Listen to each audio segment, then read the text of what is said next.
Welcome to Indiana Sports Beat Radio, presented by Andy Moore Honda of Bloomington. Know your role and shut your mouth, you jabroni! Fires upfield into the end zone, and it's caught. Jelani Woods, touchdown!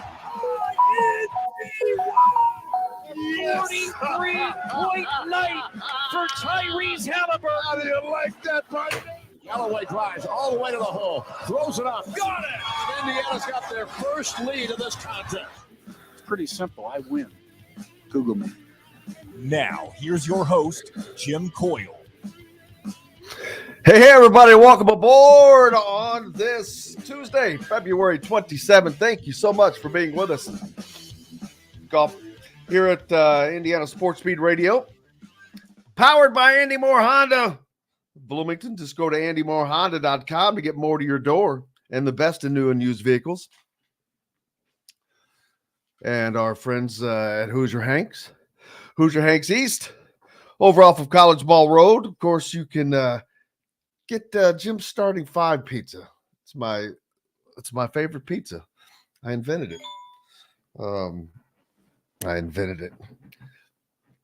John, what are your 5 favorite toppings? Ooh, 5 favorite toppings. So I'm not it's a starting five. It's a starting five. Jim's starting five. I love the name, but first of all, I don't know if you came up with that, but that's a great name for a pizza. I did. Thank you very much. But pepperoni, mushroom, onions,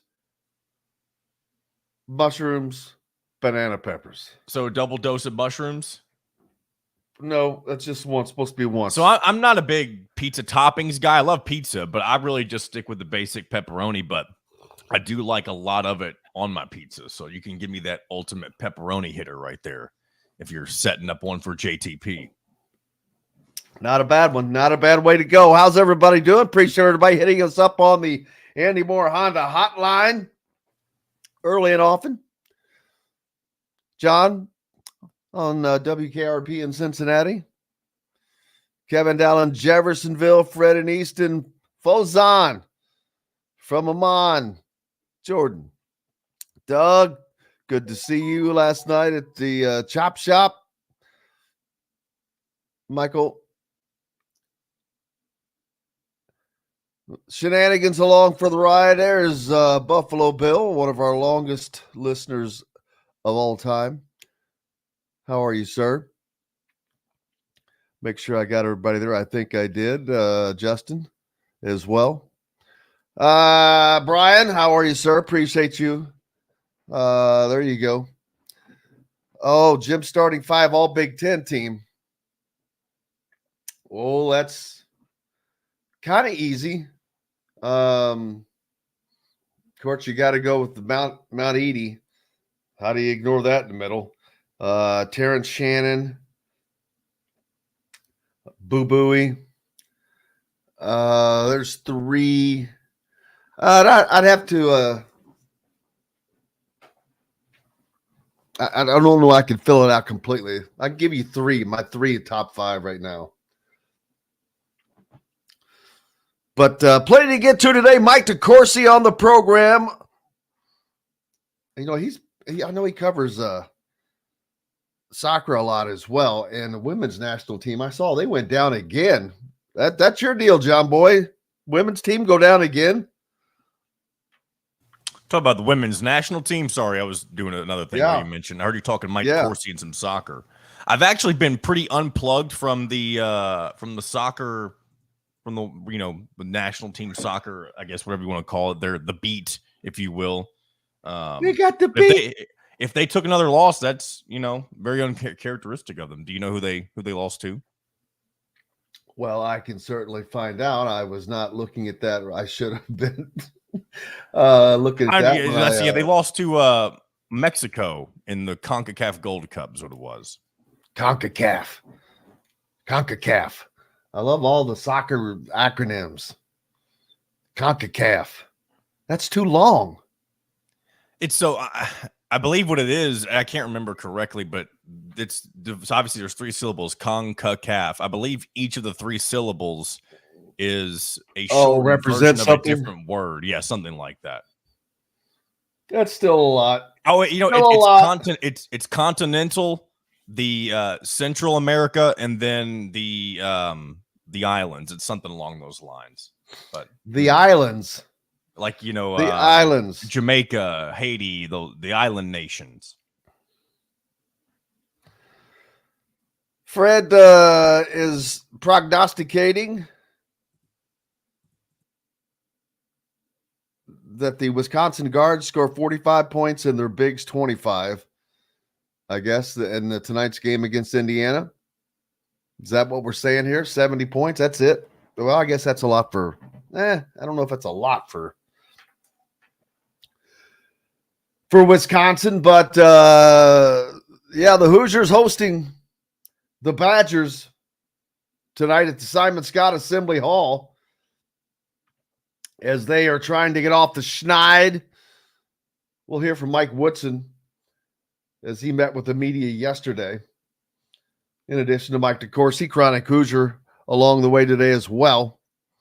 Hey, Gary, how are you from New Albany? Michael says he saw lower level seats for the game tonight for $4 to $6 on StubHub. Imagine that. Last year, this game would have cost you quite a penny, probably. But yeah, when you're not winning, things go by the wayside. And I've noticed that, like I said, I've talked about this a couple of times. The balconies there at Bloomington, at Simon Scott Assembly Hall, looking a little empty here of late. You got the combine happening up in Indianapolis today. Coaches, GMs meeting with people. You've got position players going through workouts, meeting with people. It's like the world's biggest athletic job fair. How about that? Yeah, I think that's about the best way to describe that. Last night in college basketball, North Carolina with a tough home win, 75-71 over Miami. What did they get from RJ Davis? I think he had a big night. No, it was, Smith Center record, 42 points. How'd you like to own the record in that joint?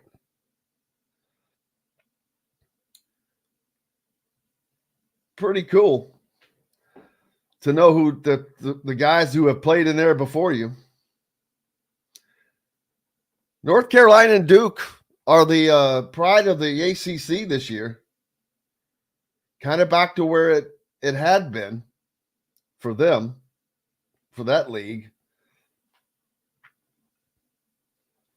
The Big Ten doesn't really have much pride, I think, to look at. It's kind of the opposite, sadly to say. Other games last night over in the Big 12. Baylor back on the winning track on the road at TCU, 62-54 over the Horned Frogs. Kansas State gets a win at home in overtime against West Virginia. Not a lot of. I'll give you a fun fact about this that Kansas State team. I bet you didn't know this, Jimbo. Kansas State is 12-0 in overtime games with head coach Jerome Tang. And this season alone, they are 7-0 in overtime games. They've played in 7 of them. First of all, that's a wild number in general. But the fact that they are undefeated this year, and not only that, undefeated with their current head coach in overtime games, is probably a stat that would be near impossible to match in any other scenario. That's a lot of games, man. That's a lot of close games, which I guess you can look at the fact that your team has won them all.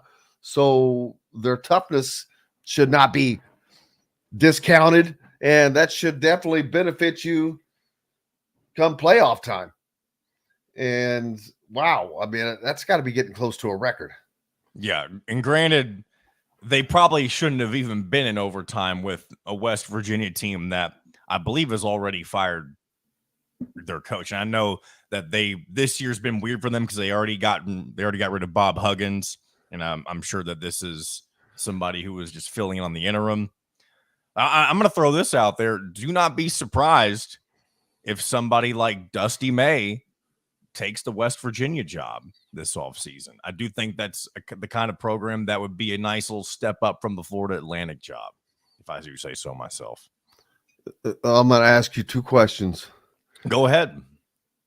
Do you know where the West Virginia job is located? It is in West Virginia. Morgantown, to be more specific. Do you know where the FAU job is located? It's in Boca Raton, but at the same time, here let me say this, and I could be wrong about this, of course, but his team that he's got at FAU, I mean, this is obviously he's going to want to make a run with who he's got right now, but if I agree with you. He's going to have to make a jump. I know what you're going to say, and I agree with you. Yes, it's the time. Sometimes it's time to jump ship. And it's unfortunate that, FAU is not, Florida State in Boca Raton, Florida, or even Florida for that matter. That'd be a different situation. But if he wants to make his way up the coaching ranks, I believe this is the year for him to jump. And if that were to happen, boy, oh boy, oh boy, oh boy, would Indiana fans just be beside themselves. And I don't think it would necessarily be a bad thing if Dusty May cuts his teeth at a lower level power program before he jumps up and takes a job potentially in Indiana down the road. Because a lot of, especially so you're looking at another 4 years though. And that may be the case. But if the small sample size of success that he's had at Florida Atlantic, I mean, yes, it could translate to Indiana potentially, but if you can see him do it at a West Virginia or a program of similar caliber, you'd be a lot more comfortable hiring somebody after you see them take a program like that and be successful with them. So again, it's just kind of a speculatory thought, but that's kind of what I see happening. Just some numbers for people to look at. A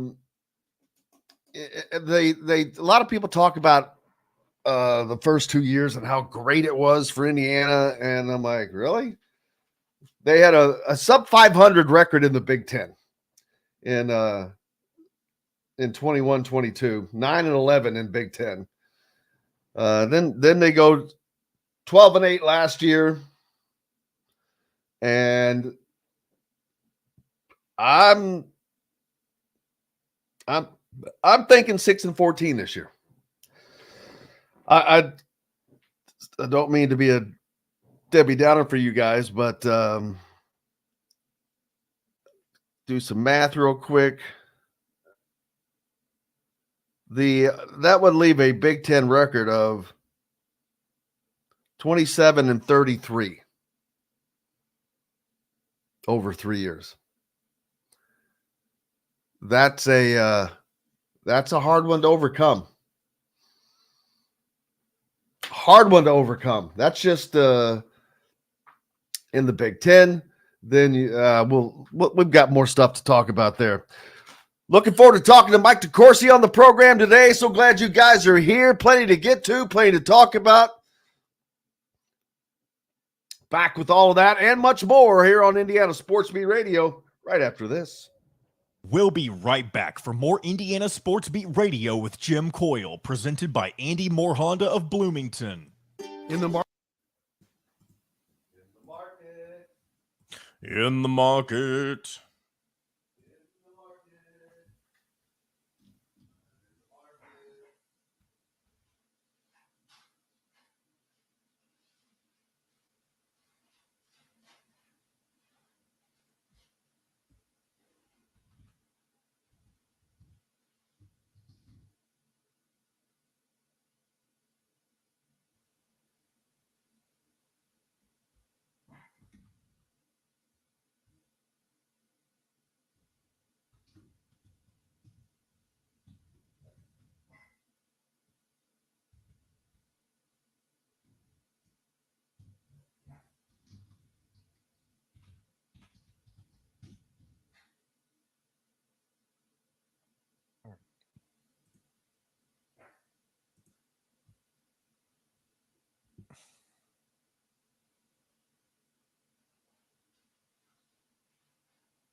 supposed to have thunderstorms today.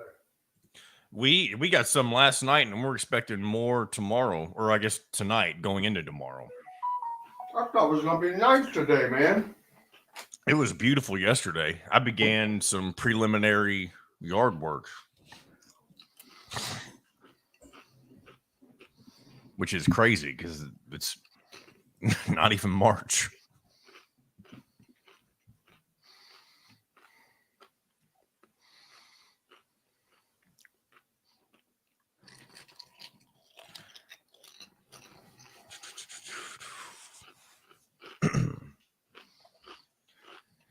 I haven't heard from DeCourcy, but I'm sure he'll be on in a moment. If not, I've already got 2 Woodson clips. If you want to run them, one of them is I can't even remember what I grabbed anymore. I'm trying to remember what he was talking about. One of them is about winning and trying to win their way into the tournament. That's the second one.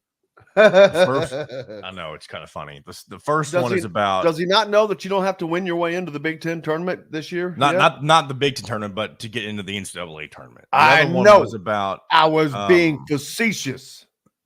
What was the other one? The other one was about changing things during practice, but I guess it's neither here nor there because Mr. Mike DeCourcy is here. Da-da-da-da!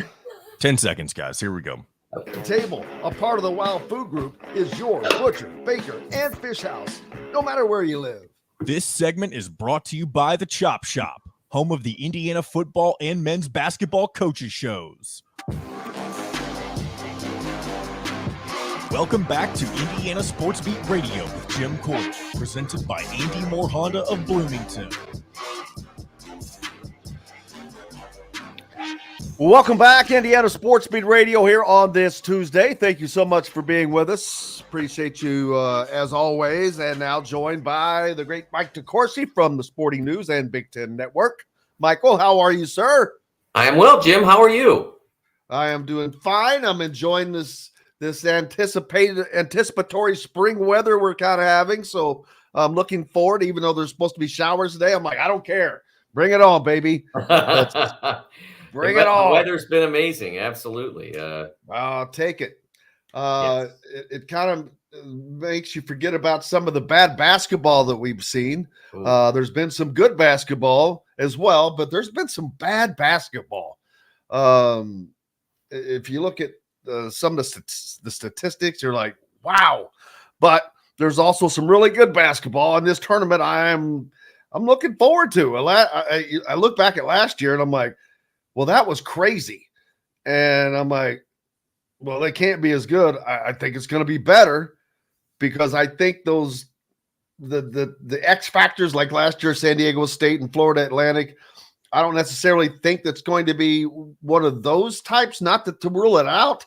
But I remember 2 weeks ago looking at the AP top 25 and thinking, there's 14 teams on here that could go to the Final Four easily. And I don't recall ever saying that before. I'm like, I wouldn't rule any of these teams out.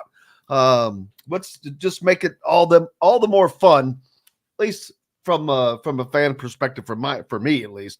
Not so much for if you're an Indiana fan or if you're an Ohio State fan. But it will if you're a Purdue fan. Yes. It could be the year of the Boilermaker. Without question, this is their best opportunity ever. I don't know about ever. Joe Barry Carroll, I mean, maybe the Glenn Robinson year. They were tremendous that year, and he was tremendous. And I remember being in Knoxville for the Sweet 16 Elite Eight that year for this. I guess it was probably still called the Southeast region in 1994. And I remember being there and having conversations with people about Glenn, especially after the Thursday night game and what he did to Kansas, and just sitting there talking with people about, like, when's the last time we had a player this dominant? Like, how far did you have to go back? And what were the names that you were talking about that you were going back to? And I mean, that's how good he was. And then, of course, in the regional final, Grant Hill did a great defensive job on him. Probably played the game of his college career anyway. and stop the Boilermakers at that level. I think that team was probably more ready to get to the Final Four than this one is, but there was a Grant Hill out there. I don't know that that's out there now. This is more up to Purdue. Like if Purdue does what Purdue does best, they're going to win. They're going to make the Final Four if they play their best game in the games that's required, and it should certainly be required at the Sweet 16 and Elite 8 levels, and maybe in the second round as well. But if they do those things, then they'll make it. But doing those things is the tricky part, because they did it on offense on Sunday, but not on defense. They didn't do it at all in some of the other recent games, the Ohio State game, obviously. So you can't look at February and say, "Oh, look, see, this team's they don't have it," because that's never the barometer. The barometer is whether it's there, and whether they've reached it on a regular enough occasion to convince you that it's reachable. And if you're a number 1 seed, you've reached it on enough occasions. So the question is, will they do it? And I saw on Sunday some encouraging signs, especially from Fletcher Loyer. When Raphael Davis and I were with John Beeline on the set on Saturday during the games that we did and the big show, I can't remember which program it was that Raphael first brought up that Fletcher had been 1 of 7 from 3-point range in the previous 5 games prior to Michigan. And I turned to him and I said, look, the 1's a problem. Not making shots is a problem, but not taking shots is a bigger problem. Less than 2 per game from Fletcher Loyer in regular starters minutes is not him doing his job. He's passing up shots if he's only taking 7 shots in a 5-game stretch. And that's a problem, because if you pass up shots, then teams are just going to say, I don't have to worry about recovering out there. I can just hang around here and keep Edie occupied. You have to take the shot. And on Saturday against Michigan, he did more regularly. He didn't make them all, and they're much, much better when he makes most of them. But he made enough. He made at least 1 3 in the game and one long distance 2. So that was an encouraging sign to me, and we'll see whether that carries on over the last week and a half of the regular season. Yeah, I said it earlier this week. Purdue is one team that I will say that there is not a team in this tournament that they cannot beat. There is 0 teams. But that does not mean that they can win the 6 games in a row that it will take to win the national championship. It depends on matchups. It depends on the night. There's a lot of – that's why this tournament is so great. But there is definitely – Purdue is head and shoulders there's not a team that they cannot beat. Hell, they've already shown that with their non-con schedule alone, as I'm sure that their strength of schedule has got to be minus the Big Ten, probably 1 or 2 up there pretty high, because they have played, not only have they won great games, they played a heck of a schedule. Oh yeah. I mean, when they revealed the bracket 2 weeks ago now, there were 15 other teams that were on the bracket in addition to them. It was four groups of 4 seed lines, and they had beaten 6 of the other 15 teams, and no one else at that stage had beaten more than 2. I mean, so that alone speaks to the power of their schedule, and I think that speaks about as eloquently to that as anything. They have played they played more than their share of the other great teams that are out there, and beaten more than their share of the other great teams.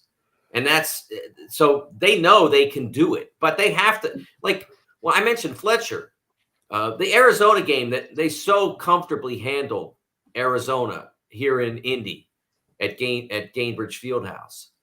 that Fletcher scored, I think, 28 in that game. I mean, that's the best version of Purdue. When Fletcher Lawyer and Lance Jones are legitimate threats, and Mason Gillis comes off the bench to add a 3-point threat as well. The more of that's out there for Purdue, the better they have a chance to get the ball to Edey and dominate, because you have to concern yourself with those guys sticking threes in your face. If Zach, as great as he is, scores mostly 2 at a time. He did have that 1 3 in the IU game, and he does on occasion do the and ones, but most of the time he's scoring 2 in a row, 2 at a time, excuse me. So if you're over committing to him while Lance and Fletcher and Mason are popping in threes, you got a problem. But if those guys aren't popping in threes, or as in the case of Fletcher, I mentioned before, not taking them, then you can afford to send 3 defenders at Zach and not worry. Yeah. And so we've got Purdue, who is a very, very, very solid, beyond solid, number 1 seed. Boy, the rest of the Big Ten, there is such a fall off. I mean, you've got an Illinois team who is shown that they're a pretty good team, but they just lost recently, which losing is not the biggest thing in the world. It happens to everybody, but they lost when they had a shot to stay in the league race, and that was the biggest killer for them, although they have a game coming up with Purdue still. But after Purdue, you've got a decent Illinois team, and Wisconsin. Wisconsin lost 5 of 6. It's like, man, I don't know what happened to them, which they obviously play in Bloomington tonight.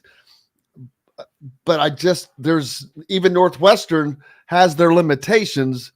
They got great guard play, but I think that their limitations kind of stop them from going all the way. There's just Nebraska, I think, is going to get in and be a nice story. I think the Big Ten only gets 5 teams in now. I thought they were going to be 6. You think Michigan State's not going to make it?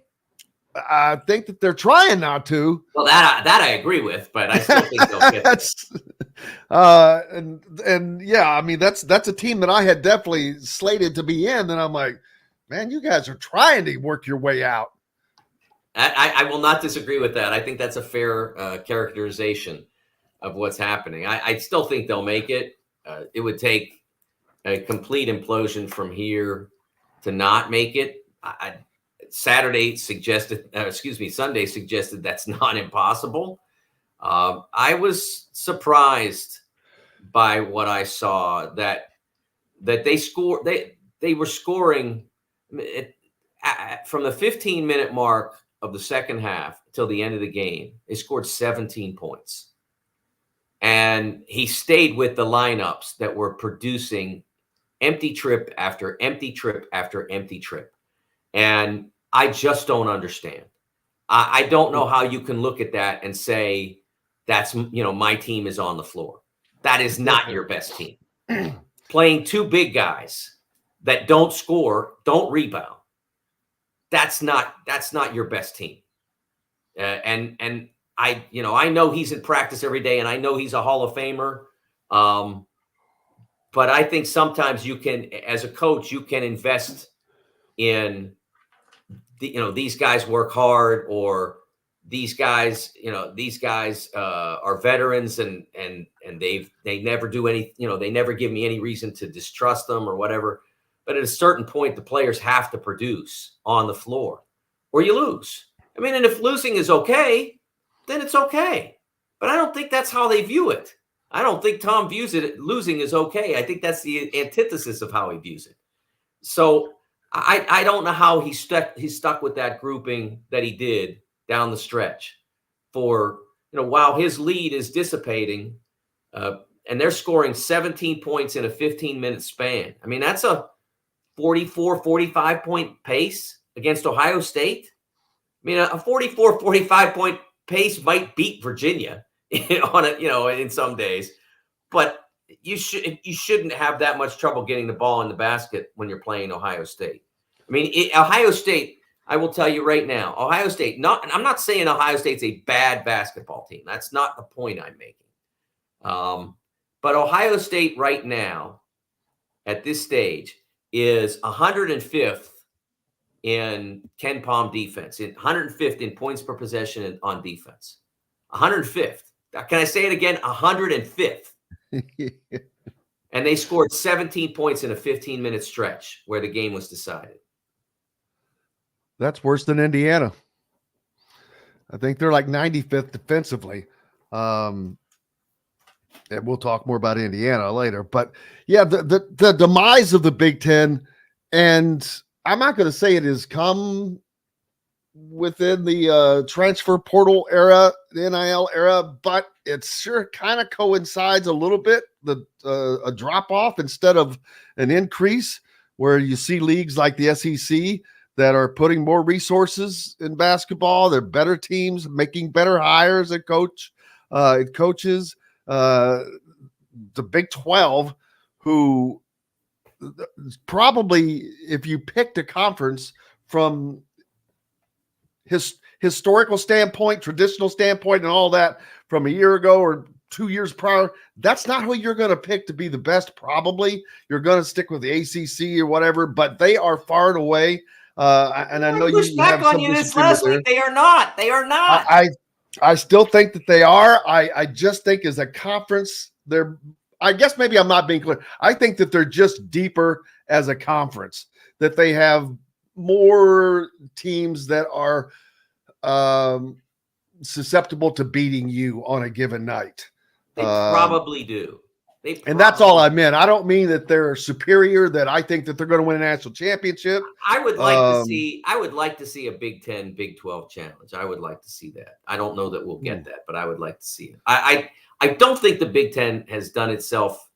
I think the Big 10 did itself well by being involved in the ACC challenge. And I know that there are network considerations and such, but the Big East challenge as well. The Gavitt games, those have been good for the Big 10. The Big 10 got to where it was getting 9 bids, 8 bids, because it won those challenges. And this year, the Gavitt games, they didn't do quite as well as they had in the past.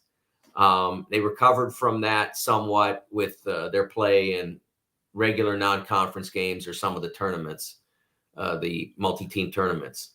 But I think that they need to get involved in those with whomever they have the opportunity to do that with. I think that Big 12 might be a possibility.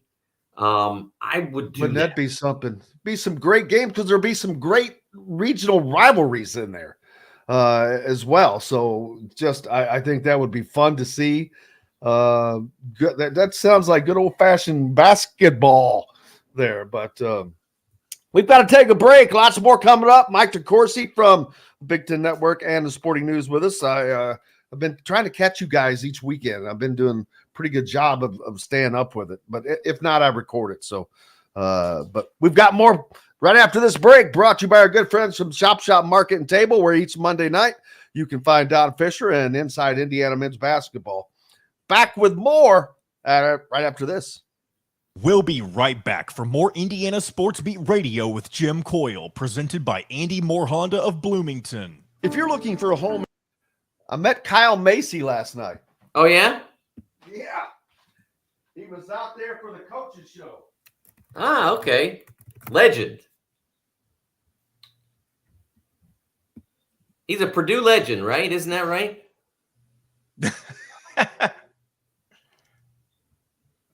Mike, who do you think gets the Louisville job if it opens? I mean, I don't want to.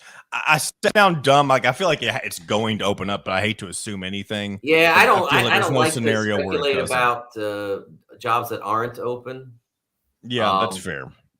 It's just one thing that I don't do. Am I willing to say that I expect that it's quite possible that there'll be a change? Yes, I'm willing to say that. Yeah. But I don't like to speculate about who will get a job that's not open. Yeah, that's fair. So DePaul and Ohio State, I could talk about. I don't know if it was a fake report or not, but I thought I saw people posting a few days ago that Sean Miller to Ohio State was a done deal, but it was, he was going to finish the season at Xavier. Yeah, I don't think that's real. I don't think he'll do it. What? I said that's crap. Yeah. I don't think he wants to do that again. I really don't. I think he's happy where he is. I feel like he's in a good position too. Like, I don't know why he would, not to act like Ohio State's like a bad job, but like, why would, great job. If you're in a great position already, and it's not that big of a step up, I feel like, in my opinion. I mean, we don't know what college basketball will be in 5 years. And there is something to be said for being on that side of the line. But if you're worried about not being in one of either the Big Ten or the SEC, that can also be a worry to you. Yeah, but I don't think he's at the stage of his career where he's worried about that. Richard Pitino, Steve Alford, they're very, very happy where they are. They don't have to be in a big limelight. They're less pressure. How about what Richard Pitino's done out in New Mexico? That's pretty cool. Yeah, but then he went and lost to Air Force. Yeah. I wonder if he went on a tirade. I doubt it. Richard doesn't coach quite like his dad. No, I'm kidding. I love the energy that Rick Pitino has at 7, whatever he is. I'm like, he coaches like he's 22. I did not have as big a problem with what he did after the Seton Hall game as others did, because I know how he operates and I knew what it was. Yep. I knew it was calculated. 5 seconds. Yep. Honda.com and get more to your door. This segment is brought to you by Remax Advanced Realty, Indie Home Pros team by Cheryl Sizemore. Welcome back to Indiana Sports Beat Radio with Jim Coyle, presented by Andy Moore Honda of Bloomington.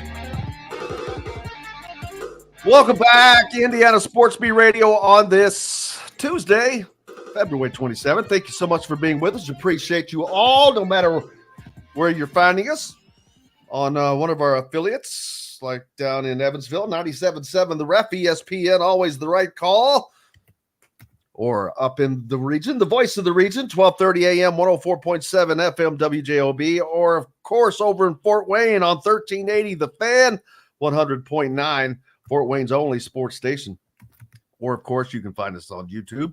Make sure you hit the subscribe and like button, all that stuff that everybody says. There should be a recording. Just do that. Mike DeCourcy from the Sporting News and Big Ten Network with us now. And before I forget, I saw the U.S. women's national team got knocked off again. Yes. Little shocker, surprise? No, yes. No, they had not lost to Mexico since 2010, I think. It was an abysmal performance, Jim, by the coach. Start made terrible decisions with the lineup, very absent any significant adjustments. They started with too experienced, let's say, to put it kindly, too experienced a lineup, and then there was their reaction to a poor first half that put them in a 1-0 hole was to get more experienced, if you know what I mean. And it's got to stop. I mean, it didn't work at the World Cup last year, and it's not working now. They need to move on, and they refuse to move on. That seems to be going around in a lot of different places. Sometimes, some places. Speaking of Indiana basketball, the natives are restless, and I try to not spend much time talking about it because I find it to be a waste of time. Everyone talking about that they need to get this guy or they need to get this guy. Everyone's got their favorites and I'm like, there's no opening. I said I anticipate that even if they lose out, which is a very real possibility, that nothing's going to happen. I do not see a change for Indiana coming at the end of this season. Although, and I think that you probably agree to that, but I don't want to assume. But here are some numbers, Mike. Big Ten play. The record is, and some of this is extrapolating out the rest of the season, but will be 27-33 with just one winning season in the Big Ten versus NCAA tournament teams. 4-11, 9-11, 0-10. For a grand total of 13-32 versus NCAA tournament teams. Indiana is 12th of 14 teams in the Big Ten in three-point shooting. They're 14th out of 14 in free throw shooting and 326th in the country. They're 10th out of 14 in offensive rebounding. They're 11th out of 14 in turnover percentage. Their point distribution from three-pointers is 13 of 14. There's not really a statistic that they lead that's positive. And I don't know how this train gets turned around. Someone earlier has said, well, what is Mike's take on it? What will it take to turn that ship around? I can turn this train around in 2 minutes. Okay? Give me Jamal Shed. Give me Jamal Shed, and I'm third in the Big Ten. Okay, but getting that guy is the problem. It seems like that's what's been the issue, is getting that guy. Well, I mean, it's not easy to do, but I've said many times that they invested too much, not financially, but resources all in general. From a standpoint of expectation and responsibility, they invested too much in Xavier Johnson. He was coming off an injury. He's been injured multiple times in his career. Do I want him on my team? Yes. Do I leave him as my only point guard? No. And once you do that, you are taking the chance that he will be fully healthy for an entire year, coming off an injury that cost him almost all of last season. You can't count on that. You have to have another option, and they did not have that. And that gave them not only not enough cover for his absence, but it didn't give him enough cover for his time he's going to need on the bench. And that's, every player needs time on the bench. They didn't have a legitimate Big Ten ready backup point guard either. So that's where the mistake was made. That's the biggest mistake. Or the biggest concern exists. And what's the plan for next year? Because they've signed a tremendous wing player out of Montverde. Liam is going to be, he's supposed to be the deal. I mean, I looked at a mock draft for 2025 and he was in there. Yep. Okay, but who's going to get him the ball? You don't have that. So that problem is going to exist until they address it in the transfer portal, presumably. They absolutely need more shooting, and they need a greater emphasis on shooting because, as I've mentioned on multiple occasions, even a year ago when they had Miller Kopp, they didn't make enough use out of him. They didn't have enough shooting last year, even with Miller, but they didn't make enough use of the shooting that they had. That's got to be re-energized. It's too hard to play this game without shooters. It's just hard. It's too hard. It's too hard to win 2 points at a time when you're never getting any help from the 3-point line. But this is the person that generally IU fans celebrated his hiring. And that's a fact. I mean, I'm not going to say every single IU fan said, that's my guy, but his hiring was greeted with enthusiasm. No more Arch Millers. Give me Mike Woodson. That was the attitude at the time that he was hired in 2022, I believe it was, or 2021.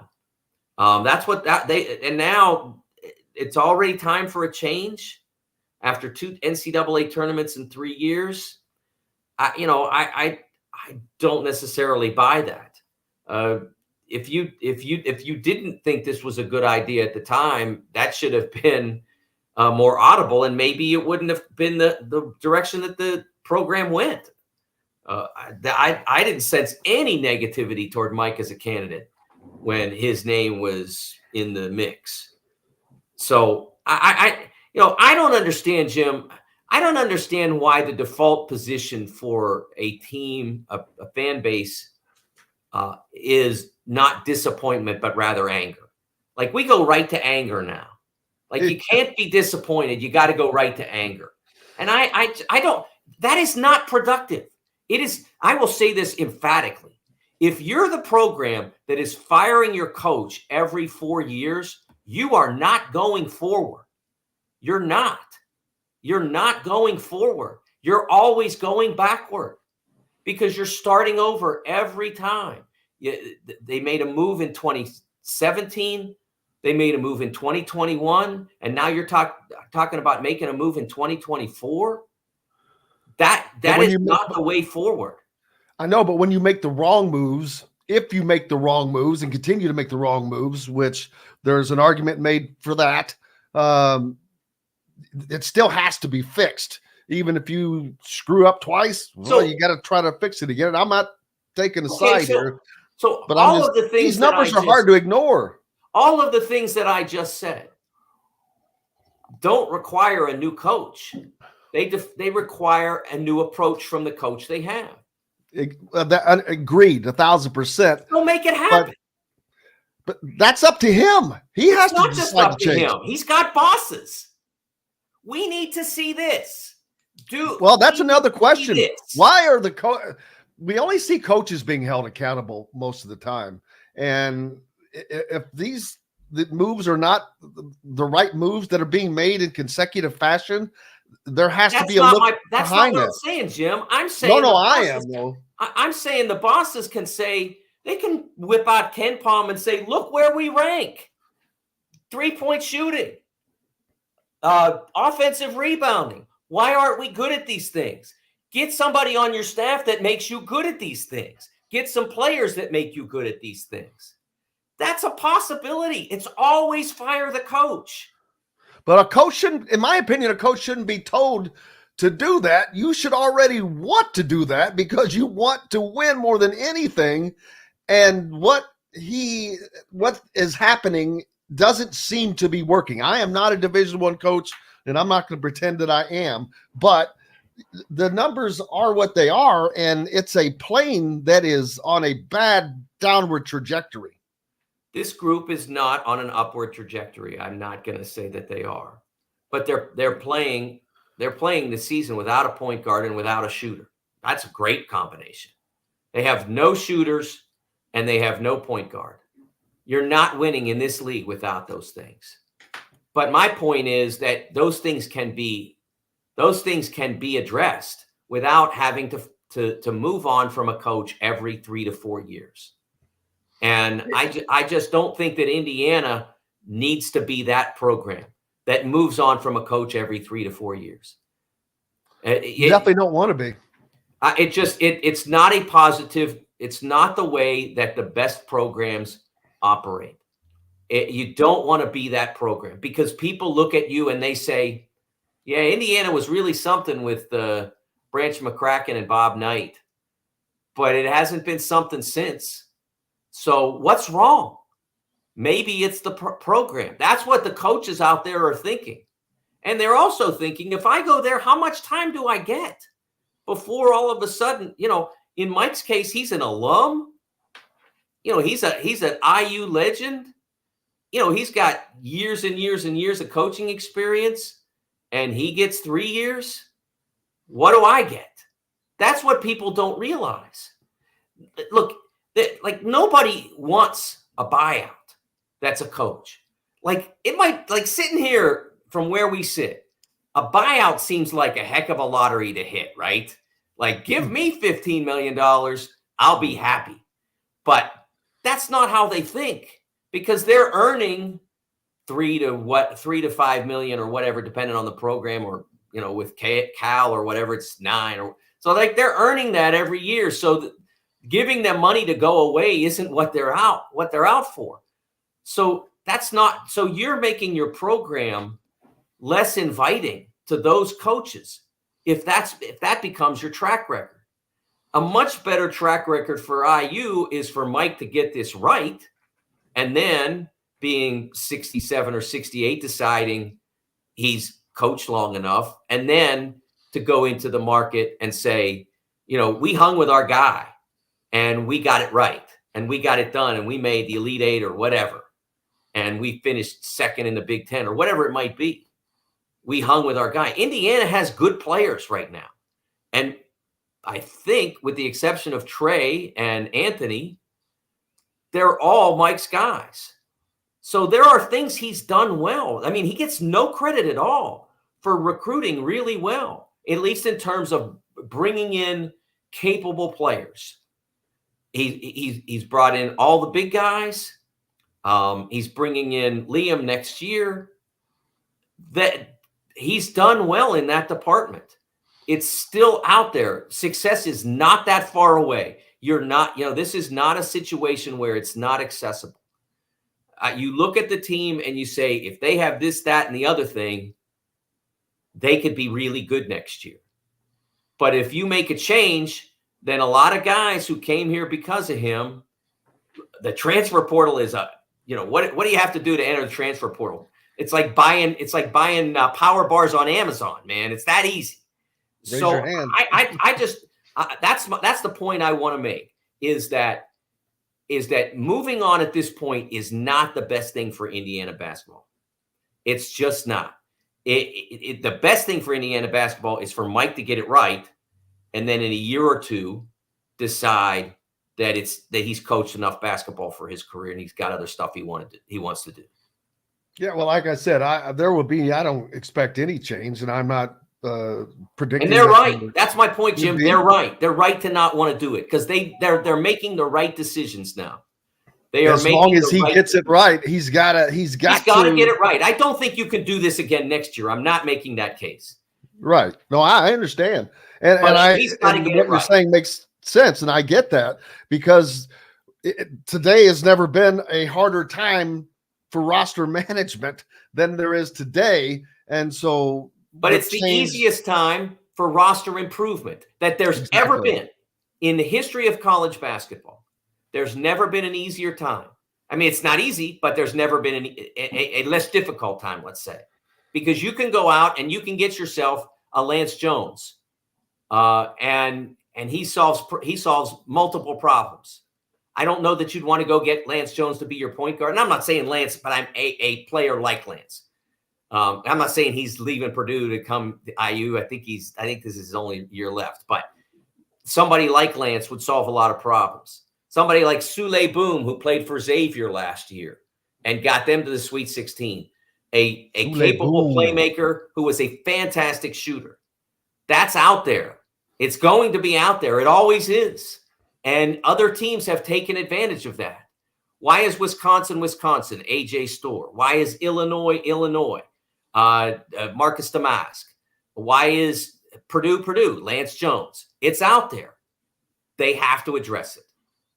Absolutely. And I think that's probably the biggest issue that Indiana fans have. They've got an open scholarship. There was just they put too many eggs in one basket. They did. When they're chasing people. Totally agree with that. And it ends up biting them in the butt. And so he will definitely get the opportunity to right this ship. I have nothing but thoughts in that direction that's exactly what will happen. So and it needs to be, I think, I don't know that anything needs to be said, but for a recruiting standpoint, that is important that Indiana makes it known that he's not going anywhere, which, like I said, I do not think that there's any chance. I told someone the other day, man, somebody could come up right now with the money for a buyout and they're not going to make a change, for the simple fact of a lot of what you talked about. What's up next for you, Mike?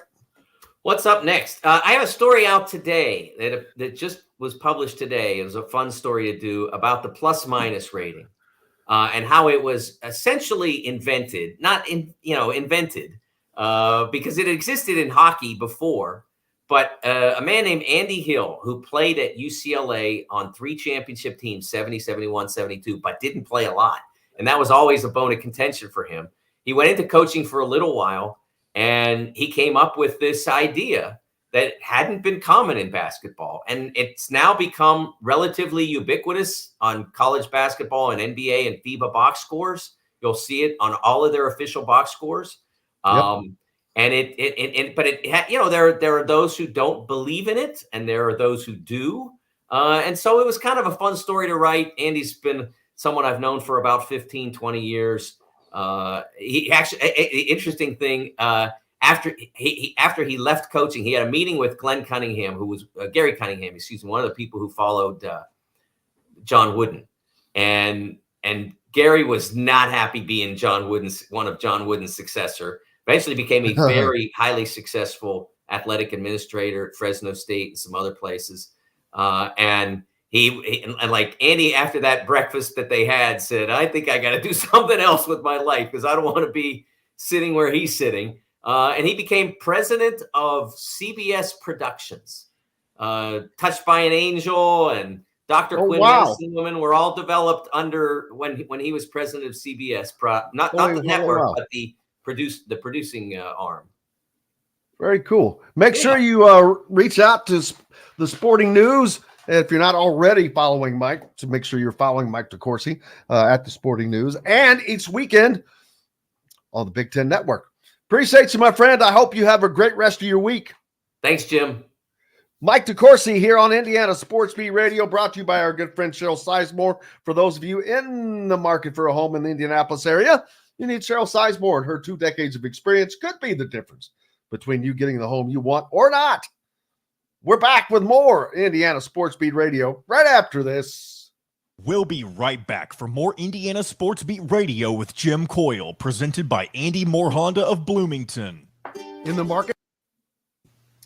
Went long.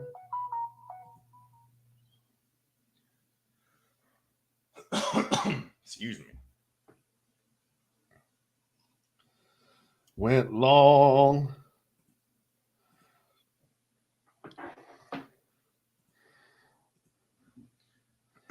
I wish you could here's a clip I wish you could find.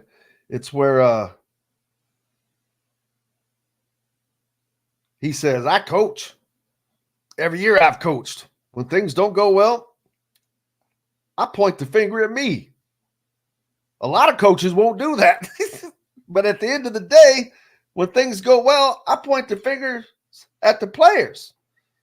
That's just kind of been my nature of how I've coached over the years. You know, sometimes coaches don't want to take the blame and want to put it all on the players. I'm not that type of coach. Even though I don't miss jump shots, wide open shots, don't miss free throws. Whoops, backhanded compliment there. Yeah, I noticed that. I didn't hear that yesterday, but I saw the quote of that, and I agree. It's kind of, it's like a with respect kind of, or what's the word? It's like with respect, don't blame this on me kind of thing, if that makes any sense. I'm probably not making much sense, but it is what it is. Yeah.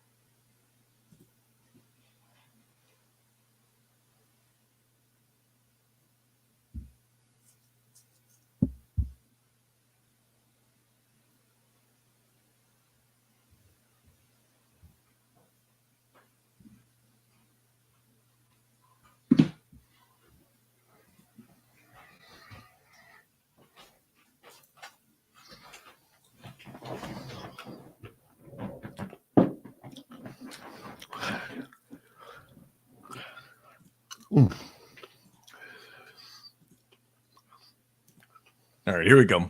Now building exclusively south of Bloomington within the Stonecrest Golf community. Choose from one of the gorgeous Stonecrest Signature Series house plans. We have several lots available with scenic views of the golf course. Contact Amy Rhoda with Revesco Real Estate for additional information. 812-583-0919 or go to mystonecrestliving.com. That's mystonecrestliving.com for more details. This segment is brought to you by the Ugly Grouper. Welcome back to Indiana Sports Beat Radio with Jim Coyle, presented by Andy Moore Honda of Bloomington. Hey, welcome back, Indiana Sports Beat Radio on this Tuesday. It feels like spring, and it's February. February. How do you say, John? How do you say February? February. I think I usually just say February. I believe February. The proper pronunciation is more like February. But I don't know anybody who says that. Yeah, but that's like half of our language has been so bastardized. Yeah, that's the truth. Words that are just said completely different than how they used to be. But there's that.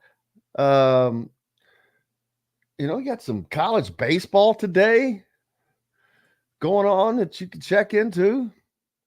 Indiana and the Badgers play tonight. Wisconsin was challenging Purdue for the Big Ten title for a minute. And that kind of went away. That happens when you lose 5 out of 6 games. I still can't get over that. I mean, they went on the schneid, man. A little surprising for a program they're pretty solid. And obviously they're a good program. They were 8-1 before they ran the truck off the cliff side. Mackenzie Mbako did miss this. Was named Big Ten Freshman of the Week. They kind of snuck that in there. Not used to hearing positive things come out for this team, but over 2 games last week, 14.5 points a game, 4.5 rebounds, 2 assists.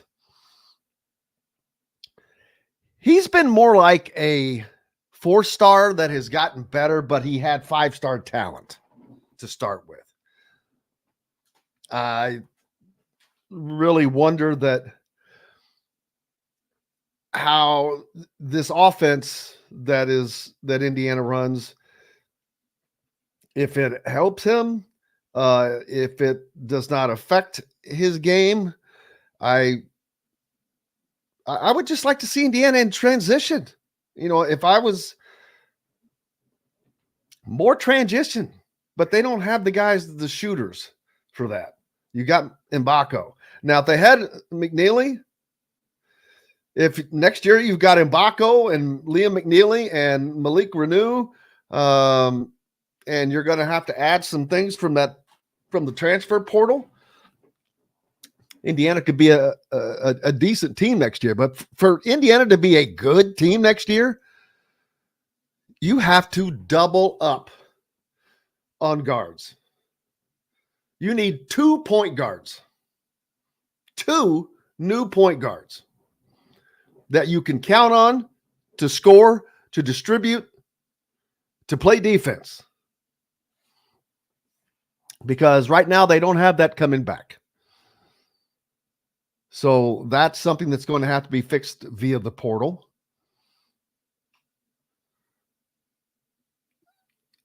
Khalil Ware, still think he's probably gone.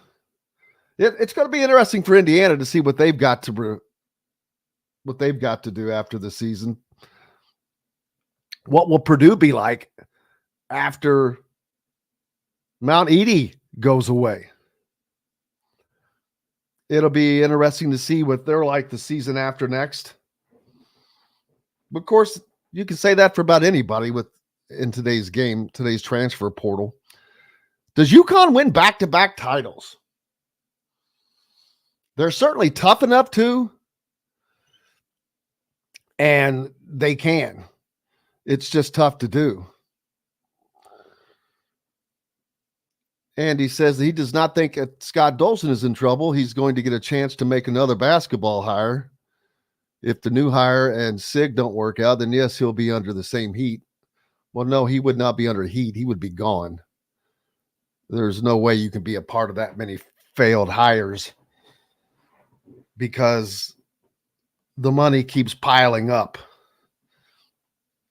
And the return on investment would not be in place. So, appreciate that, Andy. John, if you have the sound ready from Mike Woodson. We can do that. Absolutely. What is this one we're listening First to? one, if I remember correctly, is him talking about if they have anything that they do differently as they try to figure out how to get back to their winning ways, things that they're approaching differently. So let's hear what he had to say. Well, all you can do when you play basketball, you got to work. You got to go to practice. You got to watch film. You got to continue to do the same things that you've done when you've won. And, you know, the only way you work your way out of a slump is you got to put the time in on the floor, and hopefully it'll be a carryover when you go to the real game. I mean, that's just how basketball is. I mean, there's nothing else you can really do. You got to practice. You got to work through it.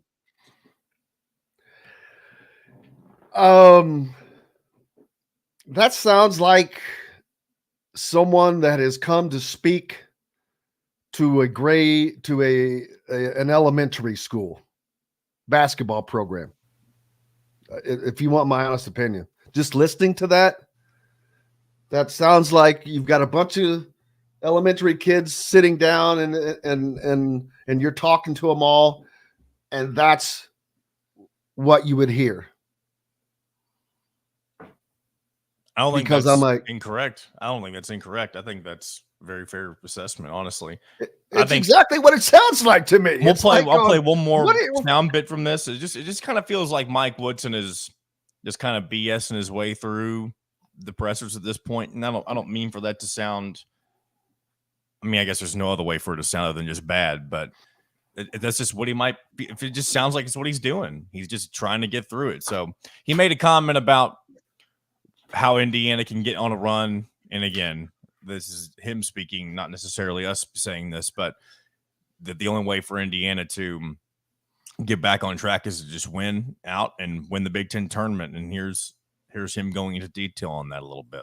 Well, again, you're right about that. I mean, we got to win all 4 games to even have a shot. And then once we get into tournament play, we got to win some games in the tournament play, if not win the Big Ten to probably make the tournament. I'm not looking that far down the road. The only thing I'm looking at is Wisconsin. You know, we got to take little steps right now based on where we are. And Wisconsin is staring us in the face. They've had their struggles. So that's all I'm truly thinking about right now, one game at a time. Yeah, that's a good generic answer. Going to do something you haven't done all season. Well, I guess maybe they did once win 4 Big Ten games in a row. Or did that happen actually in Big Ten play? No, that they haven't It won. had to have been early on. Their last time they won more than 3, or I think it was either 3 or 4 in a row, was their last set of non-conference games before January, really back in 2023 at the end of December. If you wonder why there doesn't seem to feel like there's leadership, when you listen to these clips, do you hear leadership? I don't. Like John said, I hear some BS. Man, you got to just grab the bull by the horns and say, hey, it's been this. You can't say that, you know, I'm not one of those coaches that wants to blame the players, even though I'm not missing shots. I'm not missing free throws. I'm not missing wide open shots, yada, yada. That is blaming the players, though. I know it's like, and wow. I don't know if he just thinks at least that we're stupid to think that that's not blaming the players, but at least wait until later in the conversation to throw that in there. Don't throw it right behind saying that.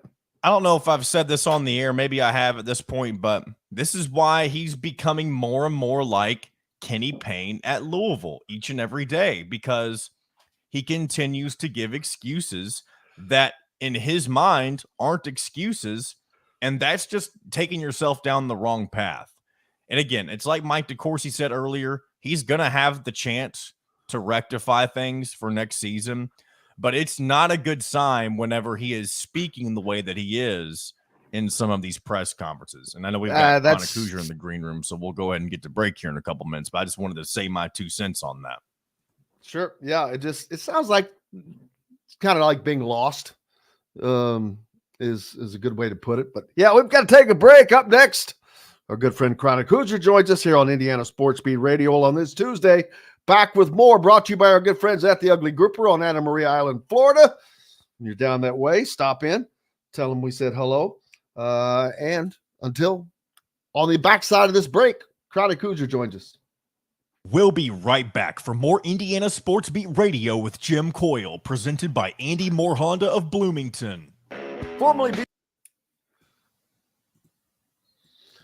Good day, sir. What's going on, gentlemen? Just another day in paradise to steal your line. It is. Are rainy days a good day in your business?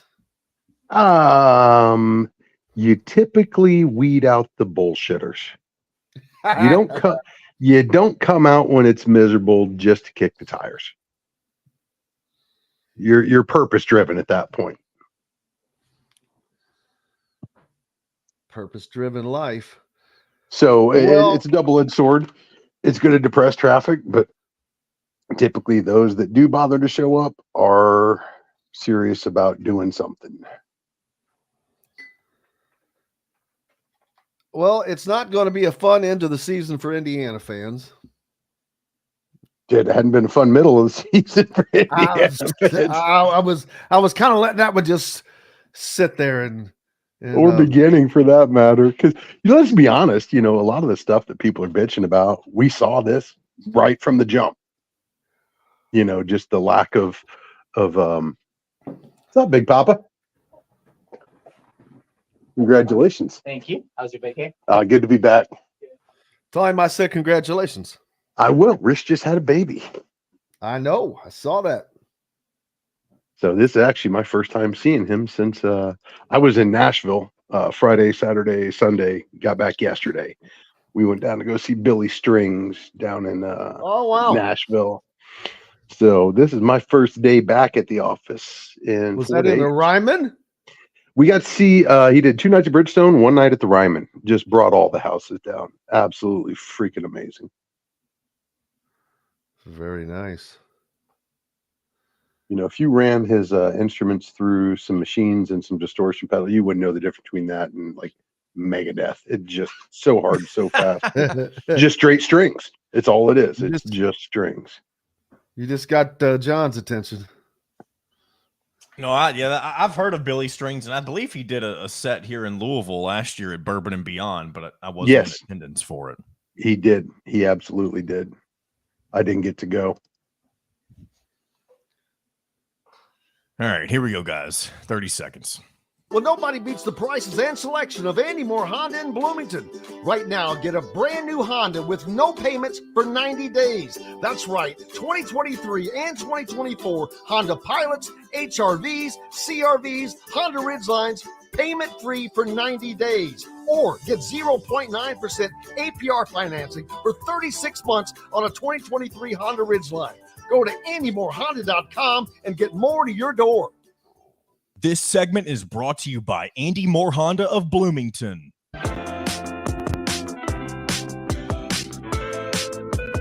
Welcome back to Indiana Sports Beat Radio with Jim Coyle. presented by Andy Moore Honda of Bloomington.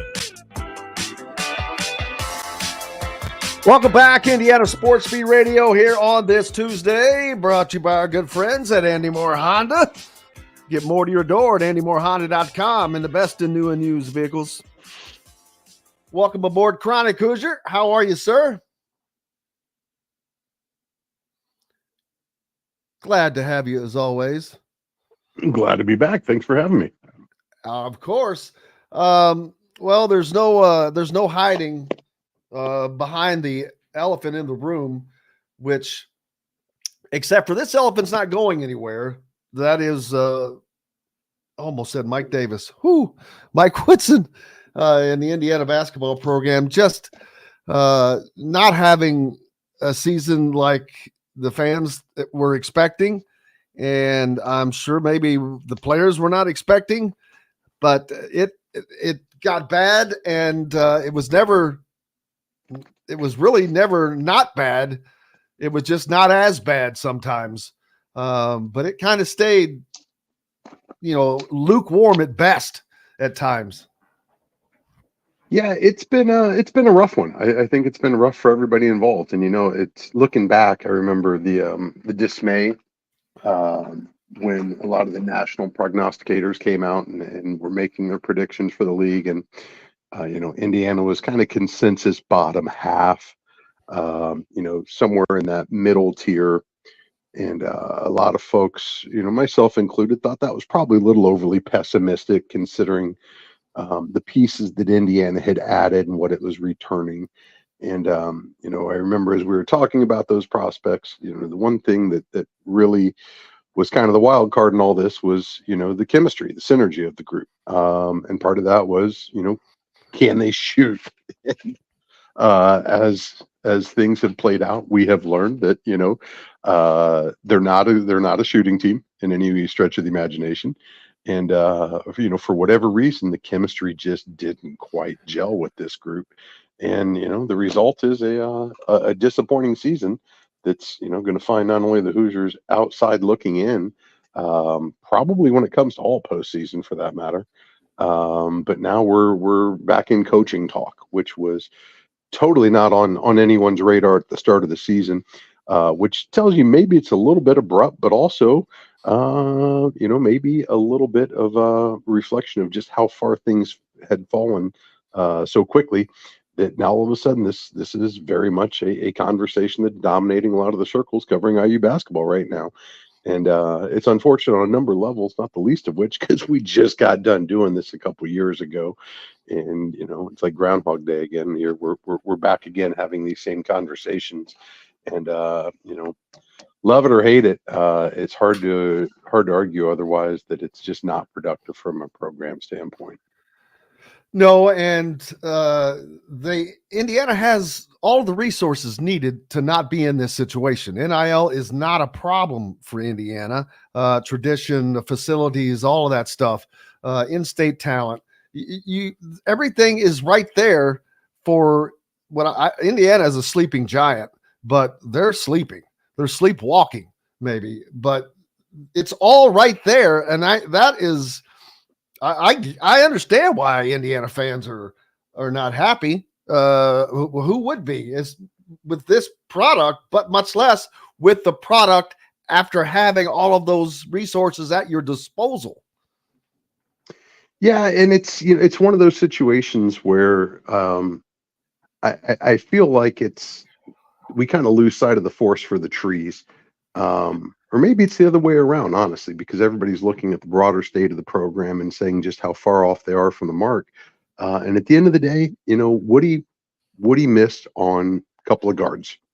And you can pick your guard. We've had several of them that a lot of fans, a lot of people within the program thought we had a great shot of landing, and ultimately it just didn't happen for whatever reason. But at the end of the day, the backcourt is deficient. They're just not good enough, plain and simple.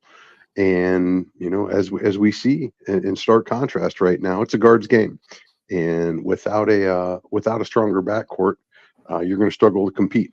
And Indiana is struggling pretty mightily right now. And this is probably not what fans want to hear, but it's not like this is an indictment of the entire program. You've got NBA talent on the or on the roster, in Khalil Ware. And along those lines, I don't really think it's a stretch to imagine or envision a world where Renew matriculates to the league, and possibly Mbako too, if he can figure out how to play defense and establish some consistency. I think a lot of the eulogies about his career have been extraordinarily premature, considering his age and what's been asked of him. But it's not that far of a step to go from his season to Gabe Cupps. These are guys that came in young and were thrust into roles where they had to contribute at a high level and frequently. And unfortunately, they weren't always up to the task. And I think it's unfortunate that you put all those expectations on true freshmen. But welcome to modern college basketball. Ask John Calipari how he feels about that, or Duke for that matter. I mean, teams all across the country take young lineups, take lineups that aren't familiar with each other, recently constructed, and they got to make it work. And Indiana got bit by a multitude of those factors this season. But I think at the end of the day, probably none more so than they just couldn't shoot the basketball, and the guards just weren't good enough, offense or defense for that matter, to really put them in a position to compete. So it's wild that we're where we are now, but we're very squarely here. When you put together the streak that IU has in the second half of the season this year, you have 4 wins since the new year. Not one win against what's likely to be a tournament team. We'll see how Morehead State does in their conference, but there's a good chance Indiana could finish the season without a single win against an NCAA tournament team. So they've really been picking off the low-hanging fruit. And we've seen a team that looked like they could play with the best of them, like we saw against Kansas. And all too often you've seen a team that's going to get swept by Northwestern, Nebraska, and Penn State. And if you're Indiana, like you mentioned, with the resources available, that's just unacceptable. No matter the root cause, no matter what got you there, injuries and everything else, you got to be better than that. And they're not. And I think the big thing for me going forward is not just what do you do, but like how do you expect to get different results unless you make more fundamental changes? There's a lot of talk that we're going to change the style of basketball now that Trace Jackson Davis had left. Unfortunately, we're back in the same lane because your 2 best players happen to be post players. So you're going to run a post-dominated offense. And I know Woody catches a lot of slack for that, but what are you supposed to do? Ignore those guys and just take a bunch of long 2-pointers or brick a bunch of threes, because that's about the only other thing they're going to do with the basketball right now. So we're at the part of the season that I absolutely hate. One of the reasons I kind of stepped back from Twitter for the last couple of years, because these situations get rather unpleasant. It's just a very, very angry and sometimes toxic pool when fans are frustrated. And I don't want to dismiss any of those frustrations, because they're clearly justified. You pay good money to go watch IU basketball. Hell, you pay good money just to keep enough subscriptions that you can watch it on television anymore. But at the end of the day, it is what it is. It's a game.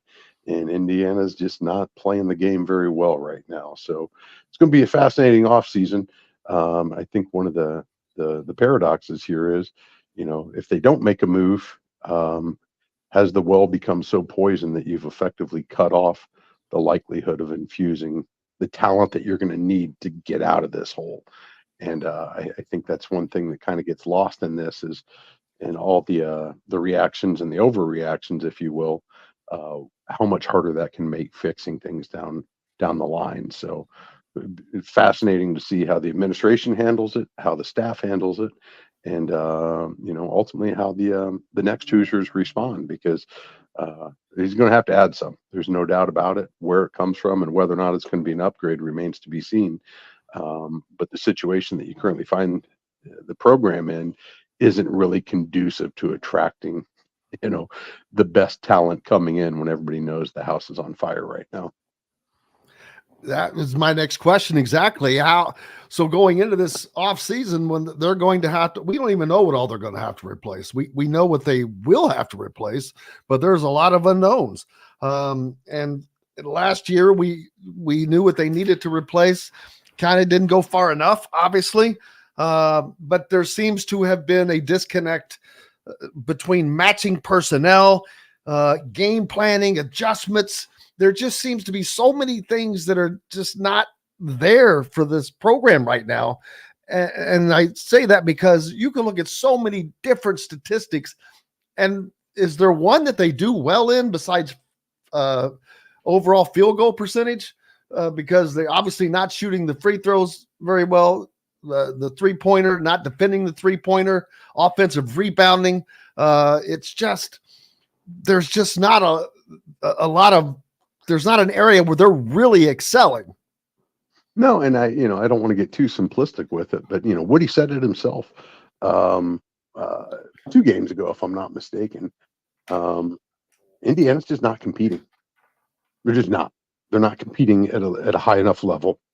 I think it was after the Nebraska game, and it started on defense, but you see it reflected in all the statistical categories. I mean, the field goal percentage is probably an anomaly just due to the type of offense they run. When everything's coming at the rim, you better be hitting at a high clip.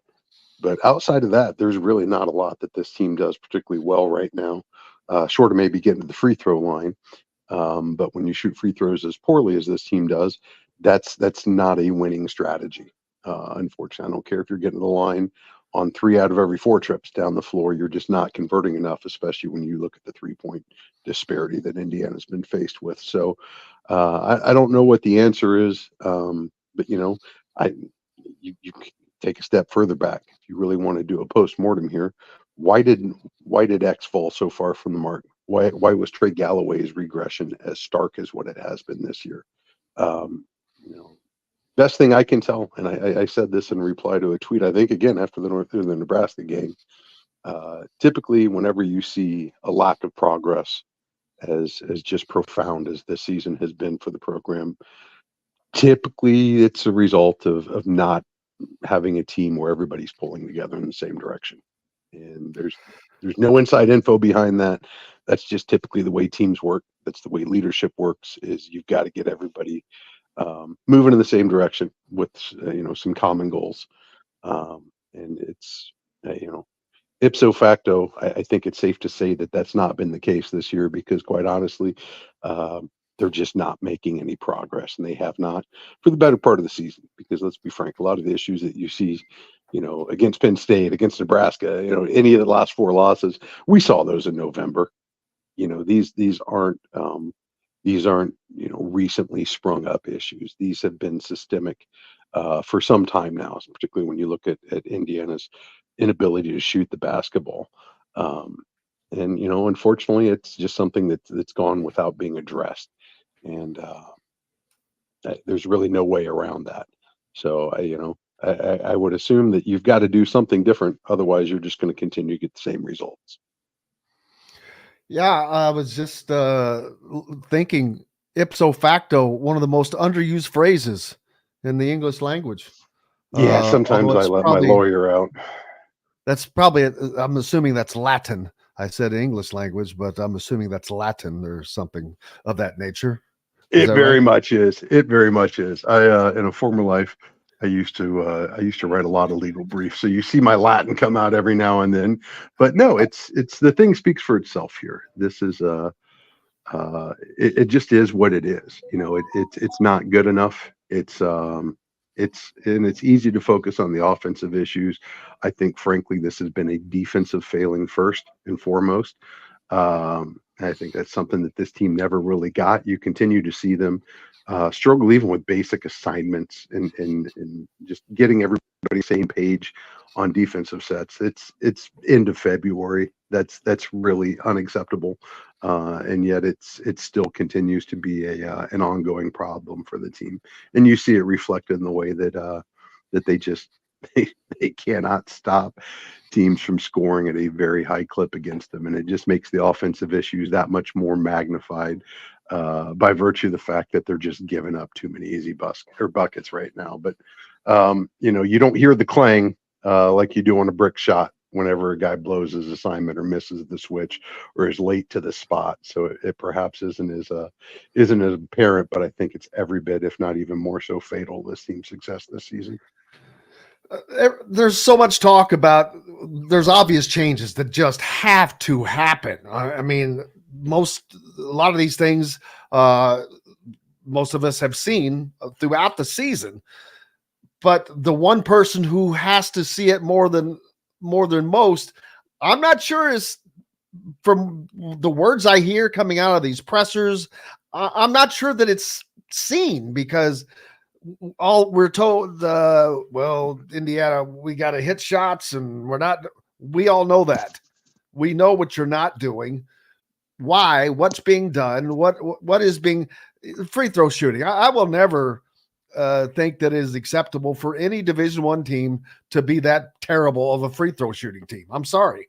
It's not, there's something wrong if you're that bad all the way across the line with 13 guys. Then you're not doing something right, or something's not being done correctly, and it has to be addressed. And practice, it's just not about practice, standing there and shooting free throws. There's more to it than that. But there's something with this team, and I've never seen someone become a worse free throw shooter like we've seen Trey Galloway. And so I don't know what the answer is. Obviously, Todd Leary really thinks that there's just a lot of small shooting flaws with a lot of these guys that just needs to be addressed, but that's not happening either. And from the sounds of it, it's just, we just got to keep working, got to go to work, got to do this. You just got to show up. Well, that just showing up is not getting the job done. Oh, no doubt. And, I don't think I don't think it's a stretch to say that.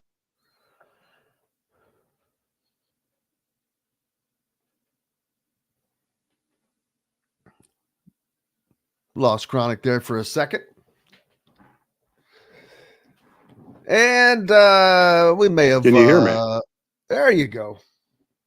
That's weird. I never lost you. Nevertheless, no, I think this is clearly, folks aren't wrong when they say this is between the ears. This is in the head. It's like putting. You have the muscle memory. You've done this millions of times, tens of thousands, if not hundreds, if not millions of times. It's something that they practice every day. I don't doubt any of that. But for whatever reason, it's just not materializing between the horns.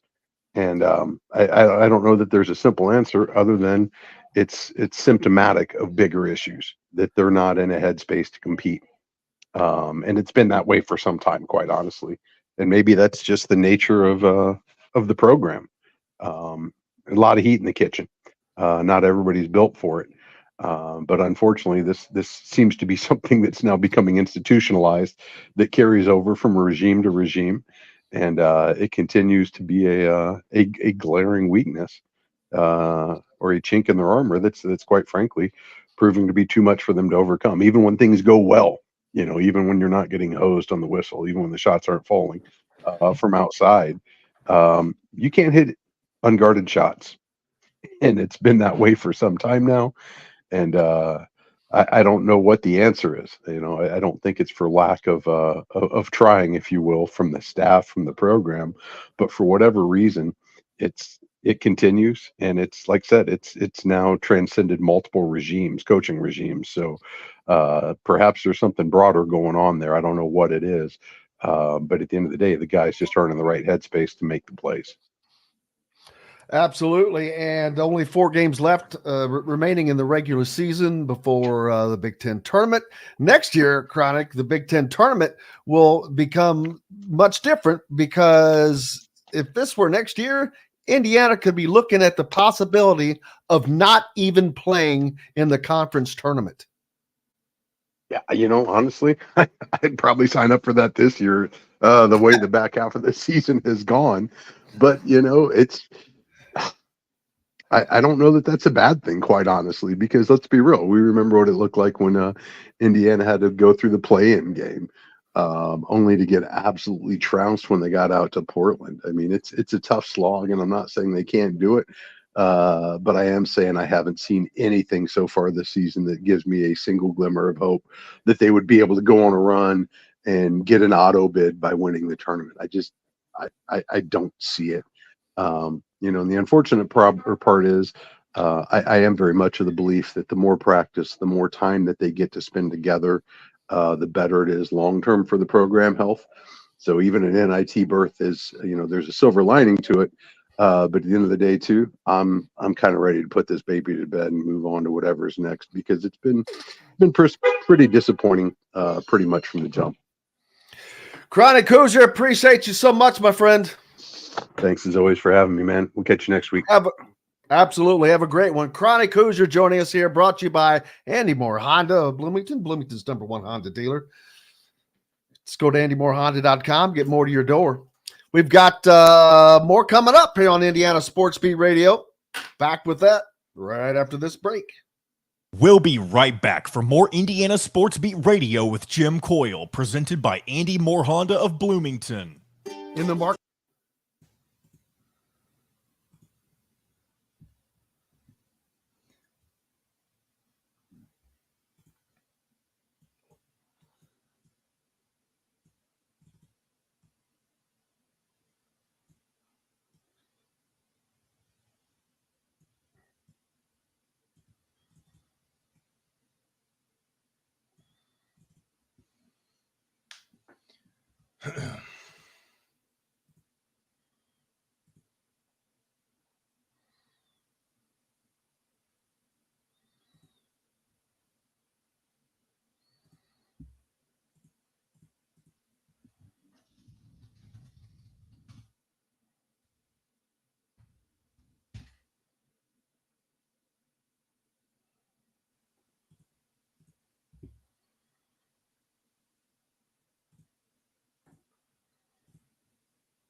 If you want, you can mention a little Indiana baseball here. I know you kind of brought it up earlier.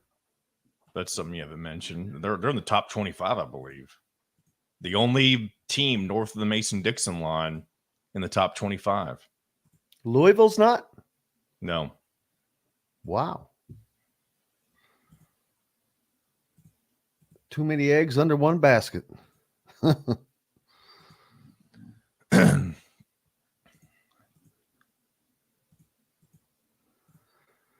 Well, agree.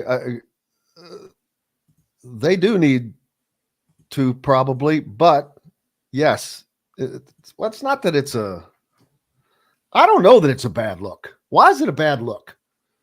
If you fail, here's why I think it's not even related to the fact that it's a former player. It's the fact that other coaches will see, no, if I have one bad season, so much. I disagree with. Here's what they ought to say: if I lose, I might get fired. Well, no crap. Well, yeah, but there's also, so you're saying, let's just say this is Dusty May, and this is the exact same scenario. Do you think he should be let go this very season?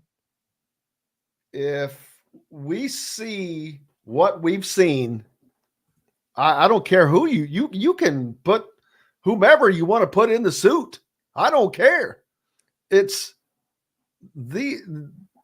if these are the results, if you're last in every, well, not even last, but in between 10th and 14th in virtually every category,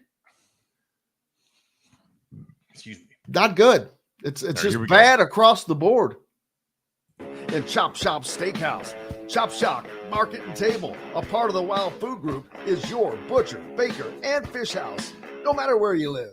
This segment is brought to you by Reynolds Family Dentistry in Sellersburg. Welcome back to Indiana Sports Beat Radio with Jim Coyle, presented by Andy Moore Honda of Bloomington. Welcome back, Indiana Sports Beat Radio on this Tuesday. Thank you so much for being with us. We appreciate you. What was I just getting ready to talk about? Daggone it. Did was it baseball? No, but I met Kyle Macy last night. I said that off air, but he was at Chop Shop Market and Table. Just came in for the the taping of the coach's show. He's doing the broadcast tonight for Westwood One Radio Network. This game's on, Indiana's carrying the radio broadcast. You've got Wisconsin carrying the broadcast, and then Westwood One is also carrying broadcast. So this game is on 3 different radio networks tonight. A little unusual, but wonder how they picked their games. I bet you they thought this was going to be something back a while, looking at the schedule a while back. But it's a game that Wisconsin needs to win. I mean, I'd say Indiana needs to win, but that kind of goes without saying, doesn't it? They need to win every game. But Wisconsin was they were fighting for the Big Ten title, and that kind of went away.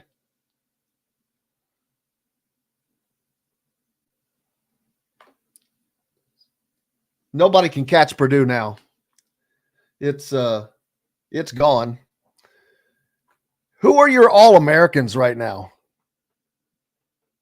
Not all Big Ten, but All-Americans. Obviously, I mean, Zach Edey's easy. I'm going to be honest with you. I'm going to be glad when Zach Edey moves on, only because I think he is such an anomaly in college basketball that he changes the game. And that's great for him. Probably good for the Big Ten. But it's not realistic. I mean, that's a generational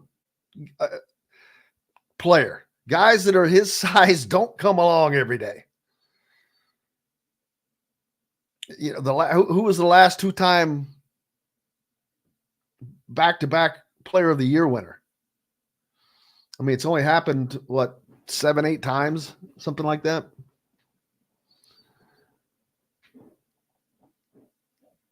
Andy says, if you're thinking is 2 weeks old, if they lose out, I think there will be some serious conversations. I said 2 weeks ago, if they lose out, there wouldn't be any conversation. There's not going to be any change. Well, there were 7 games to go. I picked them to go 2-5 at best, at absolute best. So I still. Why do you think that? What has changed? Nothing has changed. They're not losing more. They're not winning more. Everything's the same.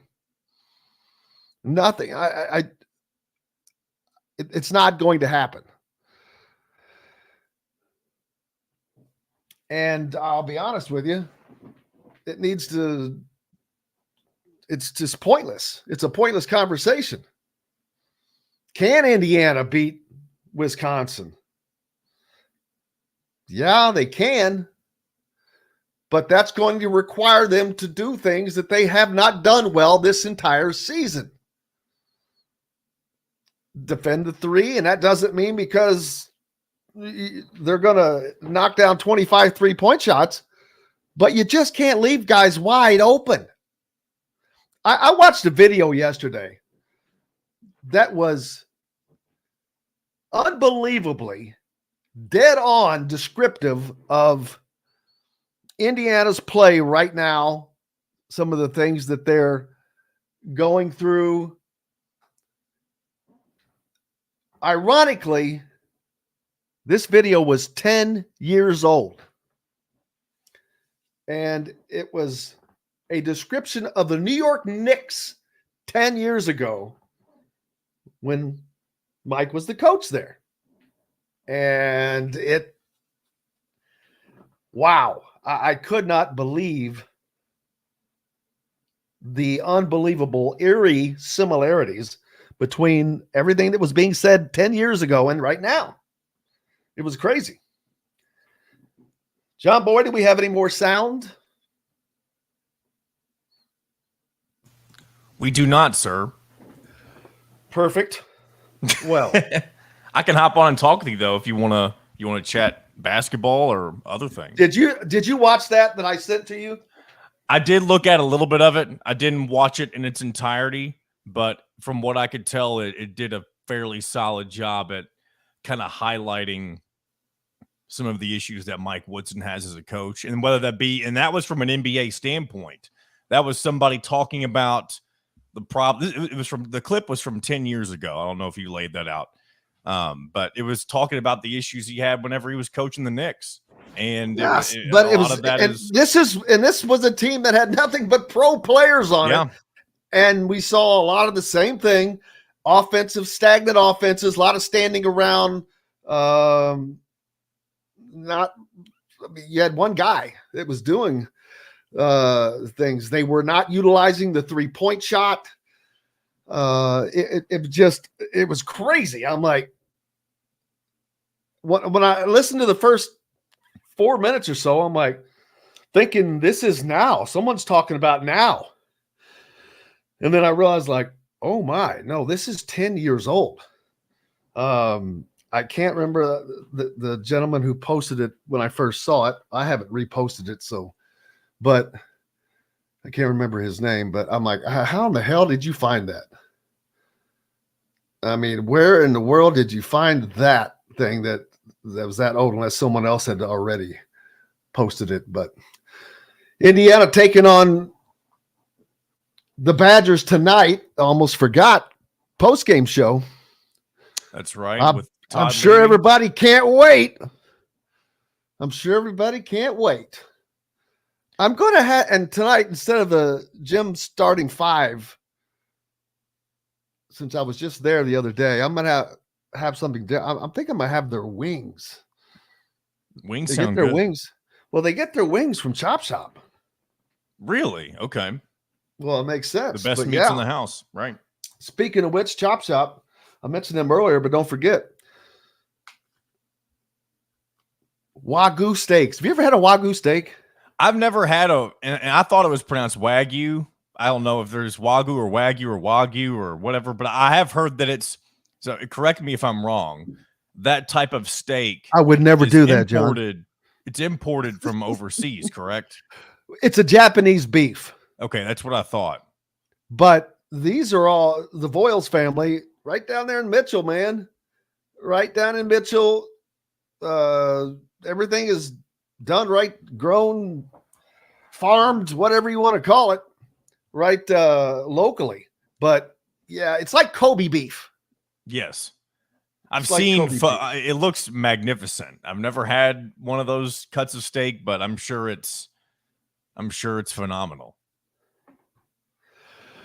Yes, sir. But you can get that at Chop Shop Market and Table. You can buy it frozen, ready to go. They got some incredible frozen stuff there, by the way. Just incredible meats, but I like the different sauces. I got a cherry jalapeno barbecue sauce,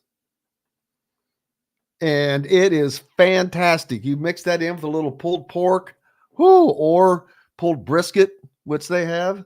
It's good stuff. Good stuff. But yes, I digress. I started talking about the post-game show from tonight after the game with Todd Leary. Can Indiana surprise their fans, come away with a win? That's going to be tough. That is an uphill climb for this Hoosier team. Even though they're playing a Wisconsin team that, like I said, lost, 5 out of 6? Man. Wisconsin beat Indiana already, 91-79, and didn't really play all that well, but they scored 91 points. Wisconsin does not score 90 points. So that's way too many points for Indiana to be allowing a Wisconsin team to score. And Indiana actually shot well from the 3 line that night and the free throw line, but just simply couldn't get over the hump. Do you think that there is a rock bottom that Indiana has yet to hit this year? Do you think rock bottom has happened, or that it's somewhere down the road in the next couple of weeks? Oh, I would never say that they haven't hit rock bottom because I don't know. I mean, anything could change. Yeah. As the transfer portal, guys hitting the transfer portal, that could change things in a hurry, depending upon who that is. So it might be, but I don't expect them to. I don't think that they win another game personally. From what I've seen, their type of play, they can win, but they can beat Wisconsin. They can win this game. They've not shown. I think you and I are along the same lines of thinking now, is because I was firmly in the camp of they have the ability to, and thought that they could win a majority of these last several games. Right now, they're just not showing that they have it. And I think their mental issues are much more prominent than we realized. And again, that falls back on Mike Woodson. He is responsible for getting his players ready for this game and all the other games for that matter. And if they continue to come out and look like they don't have the ability that they definitely do have, then that's a problem that's not necessarily based on talent. It's based on how they've been prepared for these games. And it's really sad to see how far they've fallen off. And it's where they're at right now. You know what? I meant to talk about court storming with Mike. That would have been interesting, wouldn't it? Doggone it. Well, but I mean, I'm going to assume I would know that his standpoint would be that it's time for a ban. And I think that I have to agree with that, just because there's too much money involved now. There's idiots. What do you think about Jay Billis saying that the security needs to just detain all the students and start handcuffing them and arresting them? Yeah, good luck. Right. There was not enough. Daggone it. Where's Wake Forest in North Carolina? Winston-Salem. Winston-Salem, yeah. There's not enough sets of handcuffs in all of Winston-Salem for that. I mean, yeah. I mean, no, you forfeit the game. You want to get them? Forfeit the game. But it cracks me up how I personally don't think that Filipowski was. I just find it hard to believe. He gives his forearm shiver to this dude as he's walking across, and he gets hit and knocked down. He definitely instigated the contact, and whether or not he actually got injured. That's not the person who knocked him down. It's the next person. That's what was so idiotic. It's like, wait a minute, you were paying attention to see this guy coming, and you give him a shiver, but yet you continue walking, knowing that there is more people coming, but not looking left, as if it was like he was walking across traffic on a green light and expecting every car to stop. I'm not saying that he was not in the right, and that those storming the court were wrong. They were, but there's just a little bit of common sense.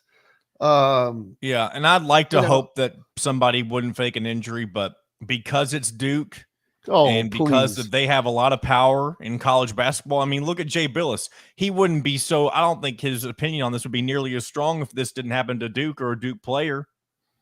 I mean, yeah, but it's he'd time. Still have thoughts on it, but I wish you would have heard somebody share their opinion that wasn't an alum of the school that was the victim. But anyway, it's but it's time. I think, unfortunately, those days are gone. There's just too much stupidity. People are just dumb. Like some of those people that were running on the floor, they were just oblivious. Now those people, you need to have guys out there and just clothesline their ass. Boom. Let's stop that. See what happens when you try to run out onto a football field? Good luck with that. Big thanks to Mike DeCourcy, as always, from the Big Ten Network and Sporting News. Chronic Hoosier as well. Tomorrow, maybe at the Combine, not sure. NFL Combine going on up in Indianapolis right now. Tonight, we've got the postgame show after Indiana hosts the Wisconsin Badgers at the Simon Scott Assembly Hall after the game with Todd Leary, of course. And tomorrow on the program, as usual, Dylan Sin, Kyle Neddenrip from Indy Star, and Rick Bozich from WDRB.com. Big thanks to everybody. John, the producer, for keeping us between the white lines. Most importantly, to each and every one of you, thank you so much. For those of you down in Southern Indiana, go see our friends Dr. J at Reynolds Family Dentistry. Until tomorrow, I'm Jim Coyle. I will see you on the radio. Thanks for listening to Indiana Sports Beat Radio. Be sure to subscribe to our YouTube page for more clips and team coverage of Indiana basketball, football, and more.